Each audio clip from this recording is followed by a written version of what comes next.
was a big bet and big responsibility to take over on Pepe Brazilian work and on these 27 years of amazing job that they've done. And I've tried to create something different.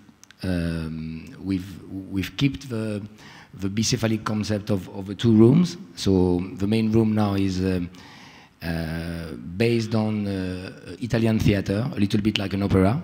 I was first of all I wanted to connect it to Ushuai, so we used the same typo than Ushuai, the H and the I with the two dots, which is really part of the DNA of what we are. And then high for me was a kind of humble way to step into the island and to say hello to everybody, to say hello to the world, to say hello to the island. This year we've got 2 big parties at Privilege with Carl Cox, which I'm really proud about. I think we're going to absolutely smash it. I'm doing 8 parties there with Resistance, which is the Ultra Music's underground brand. And then I'm doing 6 events at Beni Musa. Obviously, when Space closed, there were a lot of people who were looking for new opportunities. We were given the chance to go and work at Privilege, and it was in need of some love.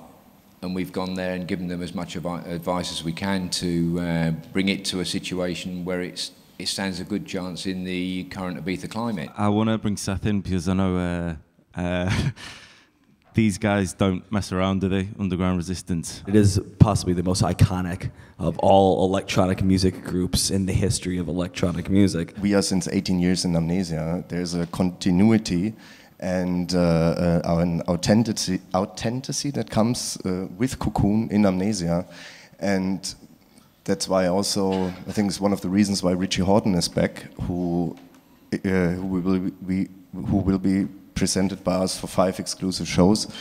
And with Richie back on board, with Sven, of course, and Ricardo, I would say, yes, it's maybe one of the strongest lineups we ever pulled out. I've been coming here for 17 years now, seen a lot of things change, and Pasha's always stayed the same, and it's always kept its class as such. So, yeah, it's just nice to have my name above the door as such. I'm very loyal to the brand that the brands that I play with, Cocoon, and obviously DC10, where I'm the main resident. And I at times think there is a overflux of new artists, or not new artists, but new parties in the same genre of music. There's too much for the island. Cocoon was the most successful is when you had everyone in techno. It was like Rich, Sven. It was a powerhouse, Dubfire, everybody. Then Dice, and then everyone tried to play this kind of Game of Thrones situation and expand too fastly, and it kind of create a pressure cake on the island where there's not enough people to go around for all these incredible events. Like I said, Pasha's always kept its stripes, matching my T-shirt actually.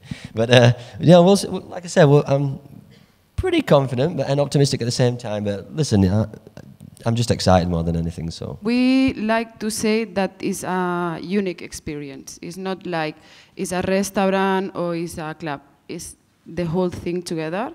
That's why we put so much input in the creative contents to try to connect these elements together that brings to people one experience. And this year we're trying to make a programming that is like diverse and give different products every day, different concepts. I think it's a very nice addition to the Ibiza scene.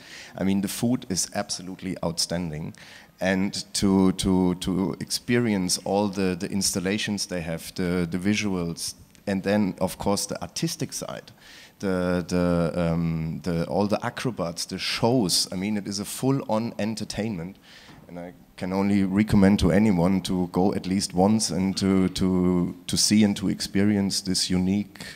It's an adventure. I think it makes sense, because why do you need to put something out, in an open venue like this, who has a restaurant license, who has a club license, and has a casino license? Why? Make the most out of it. Invite the artist you think that fit, and invite the artist who brings something special.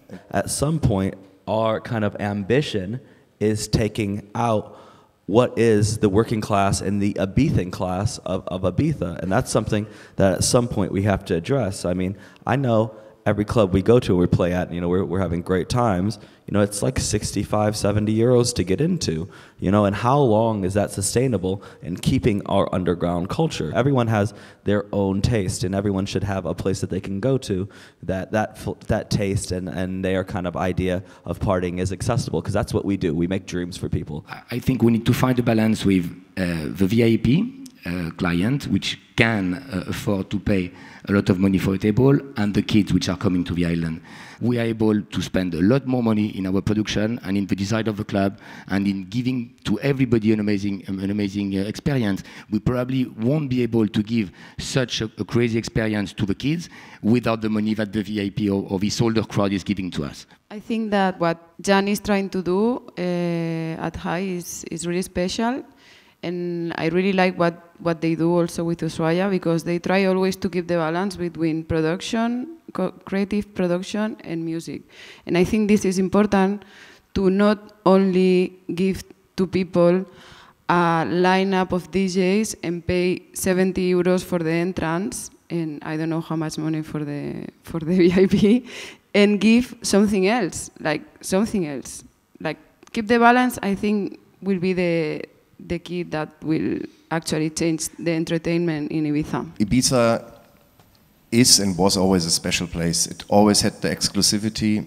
It always had VIP areas. The entrance was always high compared to like other clubs in Spain or in the rest of Europe. Of course, the balance, as Yann said, makes the club work. I was thinking about this the other day in the rising prices, and I know like with housing or other things, and with a council that maybe could be proposed as like an Ibizan first card, or some type of card that acknowledges that you're an actual Ibiza resident and that you're working here, and then that maybe you get a discount at not only on housing prices but also drinks and tickets. The only thing we're doing is taking the money from the tables to do an amazing production, to create a better show, not putting them in a dirty warehouse, okay, and charging still 50 euros at the door. We're throwing warehouse parties. We want people to come in there and sweat.